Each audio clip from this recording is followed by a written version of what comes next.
Hə, əziz bilgələr, bu dəfə isə 10-cu siniflərin içərisindən bir dənə maraqlı sual seçmişəm. 10-cu siniflərdən də 3 dənə sual seçim, 6 dənə sual olsun ümumilikdə. Əgər bu videonu izləyəndə bundan əvvəlki sınaq testlərinin izah videosunu izləməmisənsə, heç onları da izlə. Bu dəfəki sualımız Dehli Sultanlığı ilə bağlıdır. Belə ki, Dehli Sultanlığında qeyd edildiyi kimi Məmluşlar və Xələclər sülaləsinin adları verilir və onların fəaliyyətinə aid hadisələri tapmağımızı istəyir.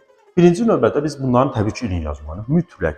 Məmluşların 1206-dan götürürsən 1290-a qədər, Xələclərin hakimiyyət İslami 1290-dan 1320-yə qədər. Bunu qeyd elədimmi? Sonra baxırsan Məmluşlərdə verilən hadisəyə.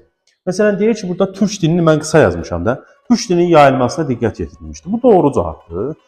Türk dilinin və İslam dilinin yayılmasına diqqət yetirilməsi Qutbəddin Aybəkin fəaliyyətinə xüsusi aid bir şeydir. Onun dövründə canfəşanlıq var. Deməli, bu doğru olduğu üçün götürdüm. İkincidə deyir ki,